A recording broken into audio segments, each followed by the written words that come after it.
Di Masjid Al-Falah Surabaya itu setelah karyawannya studi banding ke Jogokarian, dia lebih maju.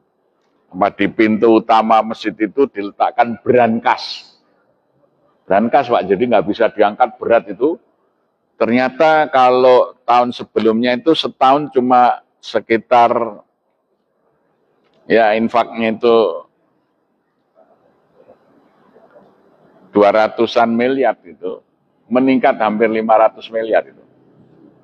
Karena banyak bendel. Sebab kalau orang mau bayar, kemudian teradministrasi, itu sekarang orang takut tuh Pak, dikejar pajak.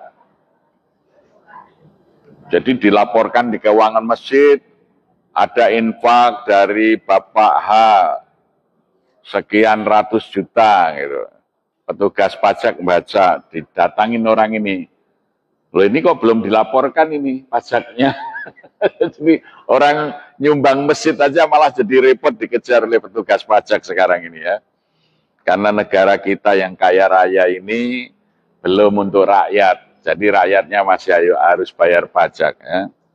Saya ke Bangka Belitung itu saya nanya gubernur di sana, Pak Gubernur, APBD Provinsi Bangka Belitung itu berapa? Oh, 1 tahun 1,3 triliun. Ternyata timah yang dikorupsi di Bangka Belitung itu 300 triliun. Jadi sebenarnya tanpa pajak itu bisa lebih dari 200 tahun dari hasil timah yang dikorupsi aja sudah cukup itu. Ya.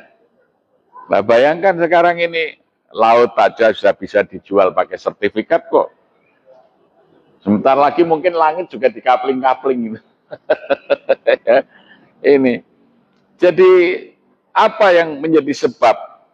Sebabnya orang baik tidak mau menjadi pemimpin. Karena dosanya para pengurus masjid yang melarang bicara politik di masjid. Akibatnya politisi-politisi jahat dan busuk yang menjadi pemimpin di negeri ini. Ya, sampai DKM-nya ingatkan, Pak, jangan bicara politik di masjid ya. Akhirnya raja korupsi itu jadi presiden. Untung kita cuma juara 3 ya.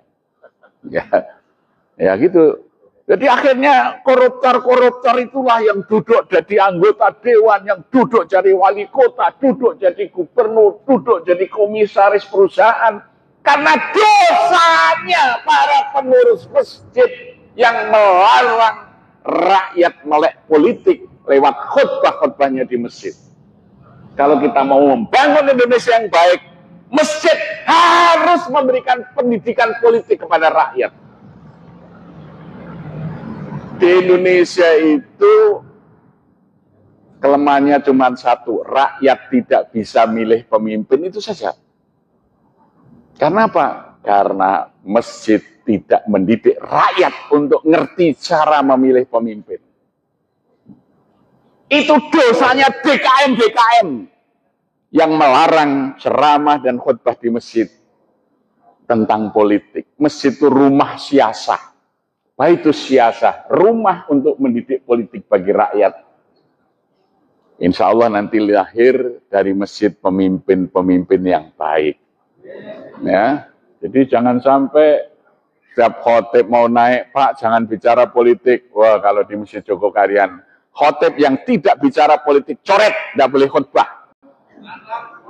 Itu, jangan sampai penakut-penakut menjadi khotib. Dulu Khalifah Malik bin Marwan datang Jumatan, khotibnya karena melihat khalifah datang mendoakan mudah-mudahan khalifah panjang umur, sehat, malah khalifahnya marah. Kamu turun, kamu belum bisa khutbah. Khalifah Malik bin Marwan naik mimbar, ngajari kepada khotib caranya khutbah. Kalau ada khalifah, ada penguasa yang datang Jumatan, ingatkan. Innallaha ya'murukum bil adli wal ihsan wa itaidil qurba wa yanha 'anil fahsai wal munkari wal baghi ya'idukum la'alakum tadzakkarun wala dzikrullahi akbar. Nah, maka sekarang banyak khotib yang membaca itu, tapi hanya membaca kok, tidak menuding pejabat yang duduk di situ. Mestinya innallaha ya'murukum bil adli. Sesungguhnya Allah memerintahkan kamu, hai khalifah, berbuat adil, berbuat ihsan.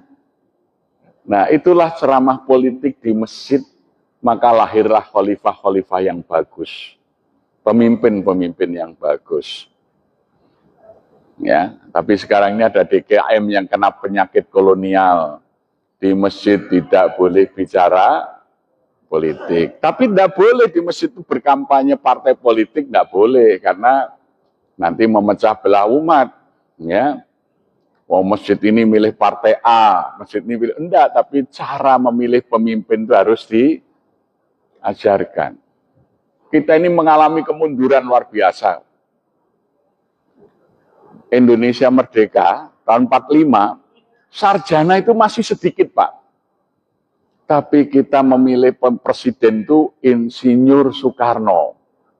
Insinyur lulusan ITB zaman Belanda, ijazahnya asli dan jelas.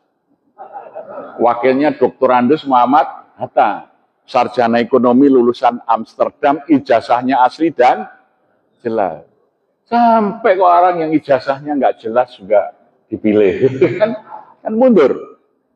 Dulu wapres itu siapa? Pak Hatta, Dr. Andes Muhammad Hatta, Sri Sultan Hamengkubuwono ke-9, terus Adam Malik, terus Umar Wirahadi Kusuma, Tri Sutrisno, Habibie, kan gitu. Wah, hebat-hebat. Kok sekarang kok Gibran gitu loh. Inilah dosanya DKM itu kan. Ketika rakyat tidak dididik memilih pemimpin, akhirnya yang plongo bisa memimpin negeri ini. Ya. Nah, jadi rubahlah ketakutan menjadi keberanian. Walam yakhsha illallah. Jangan pernah takut kecuali hanya kepada Allah. Insya Allah kita akan dapat pemimpin-pemimpin yang baik. Rakyat akan sejahtera. Hanya masjid yang bisa melakukan perubahan. Bukan lewat partai politik. Maka Bung Karno dulu tanggal 15 Mei tahun 45, dia mengatakan begini. Kita tidak hendak mendirikan sebuah negara nasional modern dengan demokrasi liberal. Demokrasi hitung biting. Setiap orang satu suara. Sebab jika demikian yang terjadi, hanya para pemilik modal yang akan bisa mendirikan dan mengendalikan partai-partai politik. Tokoh-tokoh kita nanti hanya bekerja sebagai buruh politik. Ianya tidak bisa berjuang untuk rakyatnya. Ianya akan menjadi kacung-kacung daripada kapitalis itu. Ya, maka Ajengan Sanusi menyahut, kalau begitu Bung, kita sistem perwakilan saja seperti zaman Umar bin Khattab, Abdul Haliwal Aqdi, diperkuat oleh Kiai Haji Kahar Muzakir, kemudian dirumuskan oleh Ki Bagus Hadikusumo menjadi kerakyatan yang dipimpin oleh hikmat kebijaksanaan dalam permusyawaratan perwakilan. Nah, itulah demokrasi Indonesia, itu ada di sila keempat tadi, bukan etung biting.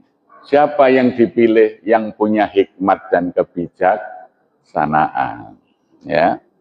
Nah, jadi itu dulu karena masjid-masjid itu mengajari rakyat melek politik, ya, maka lahirlah dari orang-orang masjid hebat tuh. Mr. Kasman Singodimejo begitu jadi ketua DPR pertama, dia mengatakan perusahaan-perusahaan asing harus dinasionalisasi.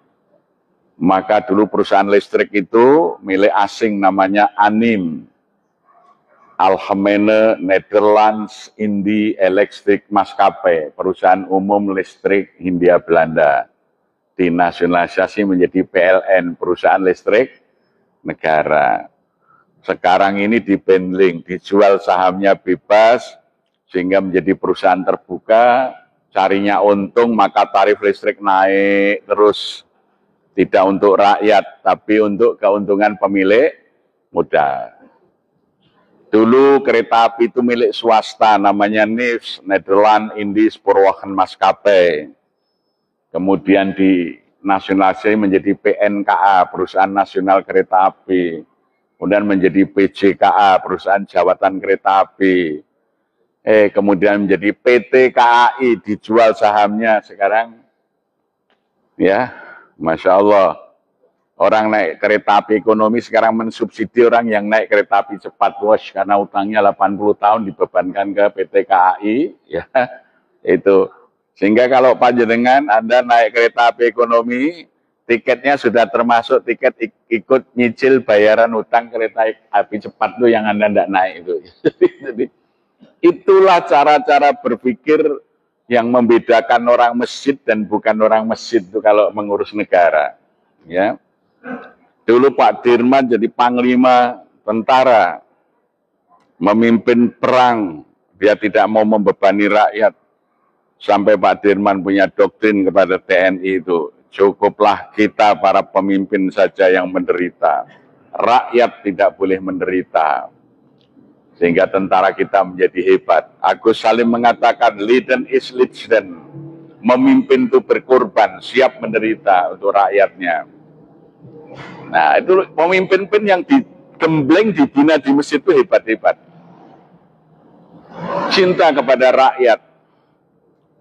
Tapi ketika demokrasi menjadi liberal, yang membina partai politik dan membina politisi kita itu pemilik modal seperti Aguan, James Riyadi. Akhirnya pagar laut aja nggak ngerti siapa yang pasang, lautnya sudah dikapling-kapling. Masya Allah, negeri ini mau kemana? Itu masjid harus bisa mengembalikan daulat rakyat.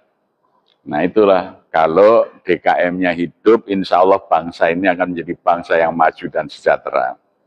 Maka tanggung jawab kita sebagai orang masjid cukup besar, ya, mengembalikan rakyat ini ke dalam martabat kemuliaan dan kesejahteraannya. Dari masjid kita siapkan pemimpin-pemimpin bangsa. Terima kasih. Assalamualaikum warahmatullahi wabarakatuh.